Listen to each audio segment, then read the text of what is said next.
Hey there, my friend. Welcome back. It's Dr. Anthony Balduzzi from the Fit Father Project and the Fit Mother Project. In today's podcast, we're going to be talking all about fasting, the strategic practice of periodically taking a break from eating, and all of the amazing health benefits that happen through your brain, through your fat burning, through your prevention of all sorts of different kinds of diseases. We're going to get into some of the science of fasting, as well as the practical applications for busy people like you and me who have work, family, life responsibilities, but we still want to live healthier. And I know that fasting is one of the key tools that we can use to be healthier. So I'm super excited to talk to you about this. And the way we're going to frame this conversation is the way that I personally understood fasting and got introduced to it around 10, 15 years ago. And that is through the lens of evolutionary psychology. Because when it comes to human health, one of the greatest ways to understand what we should be doing in terms of the foods we ingest, the kinds of practices and movement with our body, is to look at where these body machines came from. What did our ancient ancestors do? What were the kind of stresses in the environment that our bodies had to learn to cope and deal with? And one of the main stresses of our ancient ancestors was the fact that we didn't always have constant food access like we do today. Today, we live in a culture where you can get 3 square meals per day, breakfast, lunch, dinner, and this is just kind of ingrained in our culture. But imagine what it might have been like a couple 100,000 years ago or something like this, where a lot of species, a lot of animals didn't have constant food access. We had periods where maybe we found a patch of berries, or maybe there was an animal that was killed, and we had lots of feeding, but there was also times when we didn't have food. There was a fasting period. And to survive and cope during these fasting times, our bodies develop these innate, amazingly powerful health activation systems when we fast. When we didn't have constant food access, here's a little highlight, and we're going to get into some of the science of each of these benefits. This is the stuff that happens when we have an extended period without eating. One thing that happens is our body increases fat burning quite dramatically because we need to liberate energy stored in our bodies through fat cells and use that and burn that for energy when we're not getting constant food intake. As we're burning fat from stored fat during fasting, our insulin levels, insulin being this hormone that is secreted when we eat food, for example, carbohydrates in particular, insulin's job is to shuttle nutrients from foods we eat into our cells. Well, when we're not eating, insulin levels go very low. And insulin has a relationship with a hormone called growth hormone. They're like on a seesaw relationship. So as insulin drops, growth hormone rises. So when you fast, they've shown this through research studies. If you do like a 48-hour to 72-hour fast, and this is one type of intermittent fasting, we'll get into the practical different types in just a second, growth hormone can increase by 5-fold above baseline. A 5 times increase in growth hormone through fasting. And the benefit of that, of course, is growth hormone burns fat. It rejuvenates your tissues. It has anti-aging benefits. It's absolutely amazing. So your body almost has this internal pharmacy of increasing growth hormone that's activated by fasting. But it's not just like a physical body structure thing. Fasting also affects your mind. As people start to practice intermittent fasting, alternate day fasting, longer fasts, we're going to talk about all the specific types in just a second. One of the most amazing benefits that attracted me to this, especially as I was building the Fit Father Project and Fit Mother Project in the early years, is that it actually causes your brain to build new neurons and improves the clarity of your thinking. So normally, the model that we think about in terms of brain health is that as we're young and babies are developing, the brain is expanding massively into this network of neurons. And as we start to develop a little bit more, those neurons get pruned down, and then we kind of have the brain cells and the neurons, and it's just being affected by our daily life. And as we get older and cells start to die off, we accumulate damage through lifestyle and through injuries or whatever, that the brain gets slower and we have cognitive decline. This is what happens to many people. We see that there is Alzheimer's, dementia, Parkinson's, neurodegenerative conditions that affect a lot of people. And one of the most amazing things about fasting is that research has actually shown that this could be a therapeutic intervention to improve brain health, because when we fast, our neurons actually increase something called BDNF, which stands for brain-derived neurotrophic factor. And this is a little signaling molecule in the brain that tells your brain to build new neurons. So it actually regenerates the brain.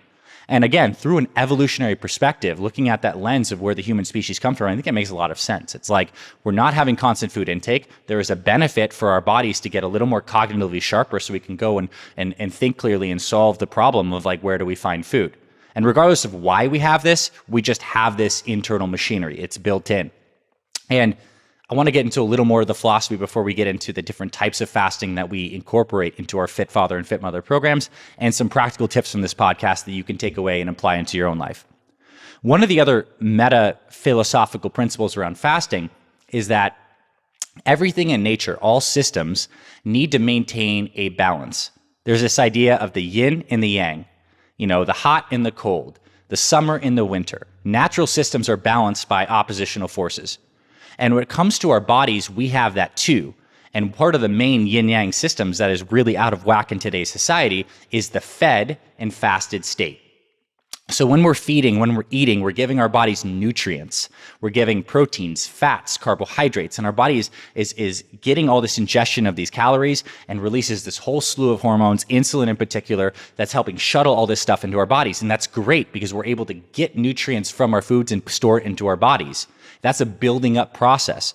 Now, the problem is when we're constantly doing that without enough expenditure of activity and we're doing too much of that, what happens? Well, we accumulate body fat. We're in a too-fed state. Too much feeding makes the body expand because we're storing this extra calories.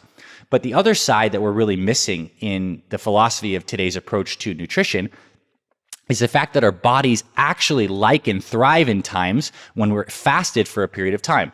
For all the benefits I talked to you about, but one more I want to share that I think is really profound is every time we're eating and we're processing these nutrients, inside each one of your trillions of cells, they're doing this complex metabolic processes where they're being very active.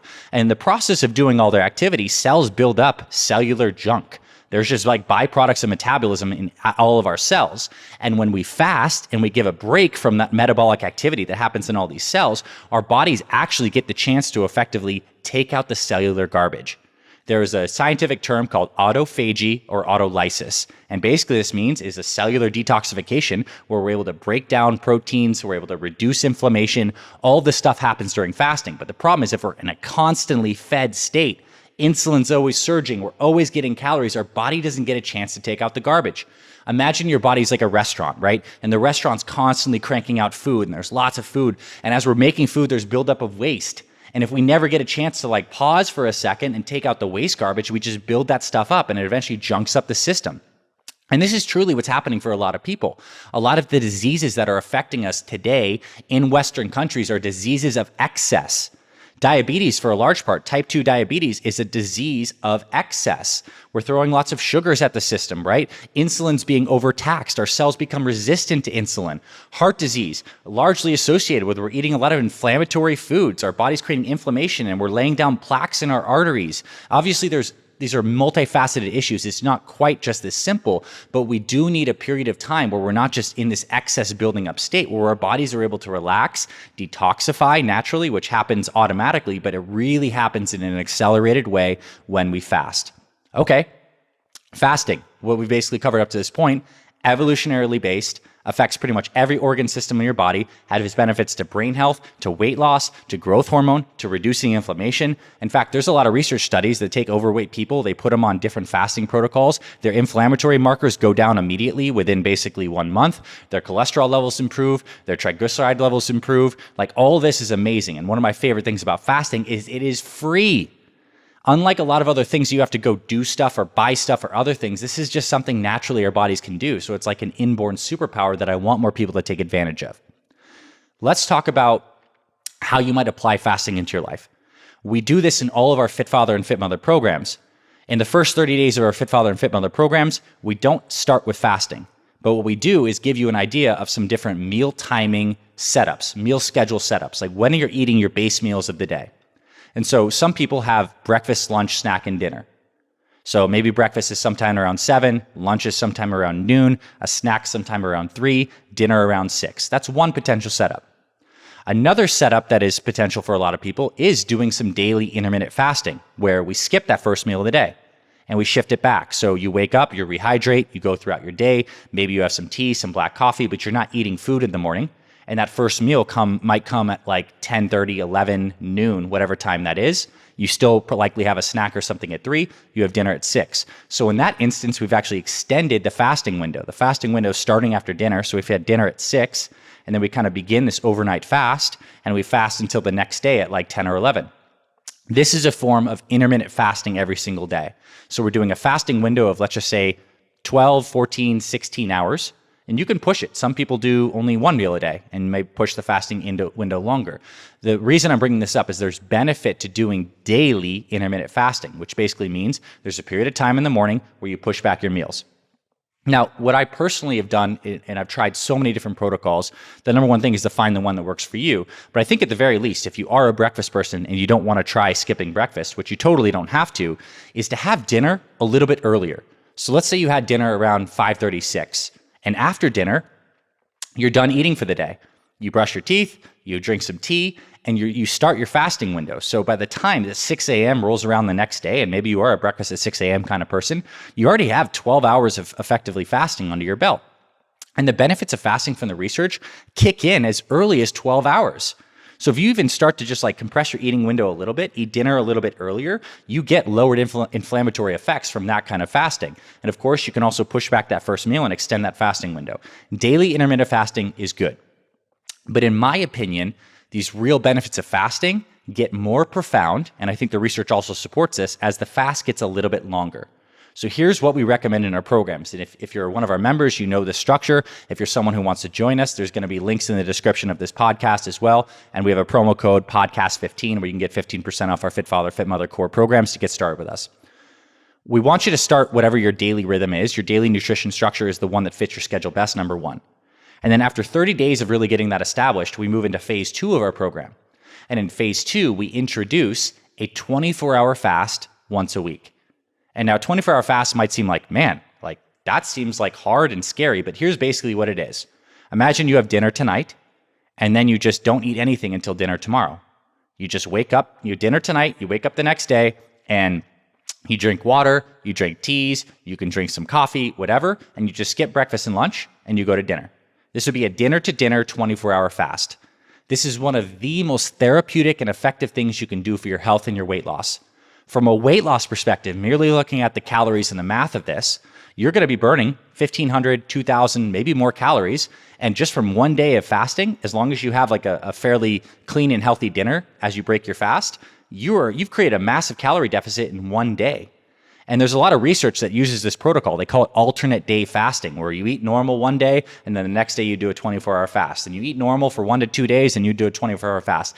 Alternate day fasting works just as well as continuous calorie restriction for weight loss. So there's some math behind this. But what we like to do is establish that proper meal timing that works for you first, and that's a good, healthy meal plan. And then on top of that, we start to introduce once a week, 24-hour dinner-to-dinner fast. I like to do mine in many different days. Sometimes on days when I'm very busy and I don't want to have to think about what I'm eating for breakfast or packing a lunch or anything like this, I can just do a 24-hour fast during some of your busiest days. And a lot of our program members do that. You could do it on the weekend. A lot of people tie these with some of their spiritual practices and they fast for those reasons. You know, there's a great tradition. If you look at basically all the great spiritual traditions, they have fasting incorporated for this cleansing purpose. Because I think as you start to fast, you'll notice that one of the things that's like most addictive about it is you feel light, clean, clear, and energized. Light, clean, clear, and energized. Your body just feels good, because this is another important thing to understand about our bodies, is our bodies are constantly shifting around blood throughout the system, because we have a set amount of blood that we're pumping in this heart circulatory system, and that blood needs to go carry nutrients, carry oxygen, nourish our organs, fuel our muscles in activity. But one of the biggest tug-of-war battles with blood is between our brain, which requires a ton of blood and ton of energy. Like this little organ here requires 20 to 30% of our daily energy, and our brain is in direct opposition to our GI tract. So you know what it's like when you have a big, heavy meal. You feel tired afterwards because a lot of that blood is shunted to the digestive tract to start work on breaking down this food. And as a byproduct, the brain doesn't have as much, so you yawn, you get a little more tired. What happens when you fast is you're not having all that digestive stress and a lot of that blood flow running to your GI tract, so you feel like you have more energy and more mental clarity.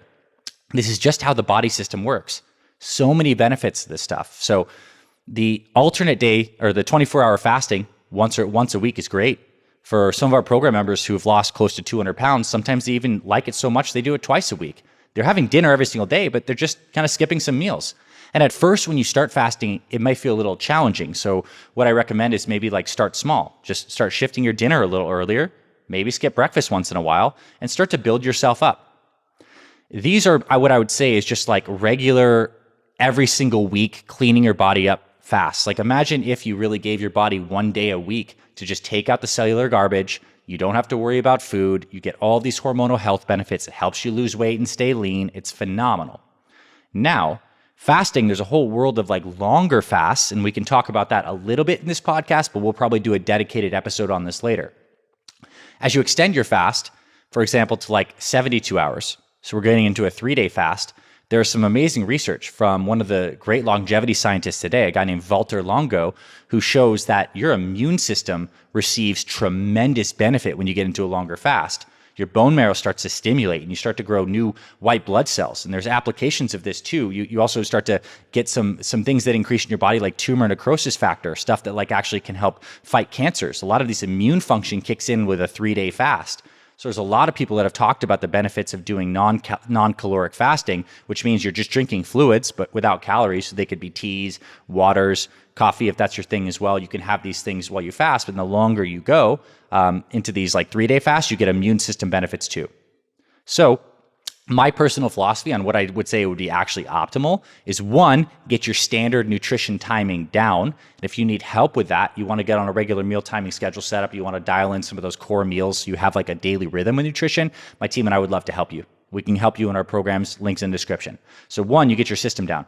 2, after you have rhythm and some habit momentum on that, you start to introduce a dinner to dinner fast once a week. And then 3 is once every quarter, once every 90 days, maybe you do a longer fast. You push it to 48 to 72 hours. You know, of course, this is all under doctor supervision. You need to make sure this is healthy for you, check with your doctor, et cetera, et cetera. Just important caveat, for me and my family, we do this because this is a deeper cleaning mechanism.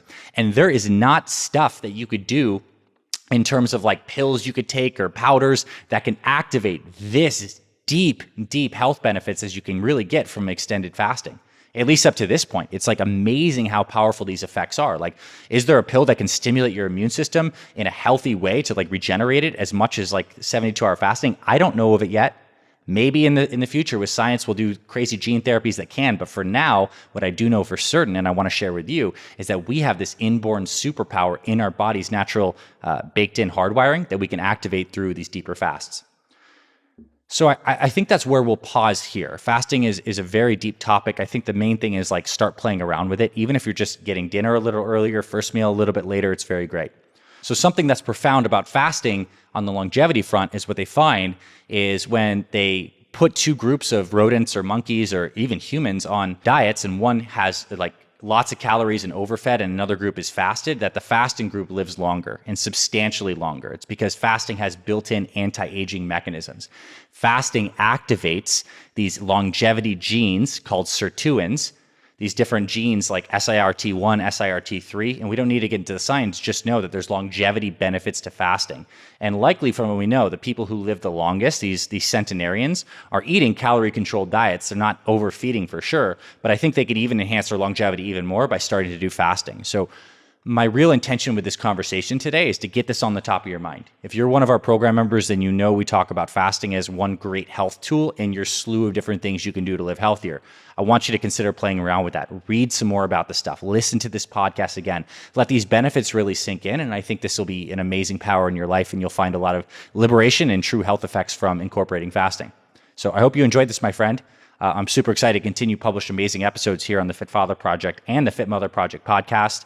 You know, my team and I, we're here to serve you and your family. I want to help you live healthier, longer, and stronger. I want to help you make this health stuff simple and sustainable. We can do that inside our podcasts. You can check out our websites for our full programs. And I appreciate you tuning in and being here. And if you found this valuable, if you found this information like just thought-provoking and awesome, share it with your friends and family. Be like, hey man, this is something I checked out with fasting. I'd love for you to see this podcast episode. I want to spread this info because this is simple stuff that we can do. We can all start incorporating it today, and it has profound benefits. Thanks for being here, my friend. I'll see you in our future episodes. I'll talk to you very soon.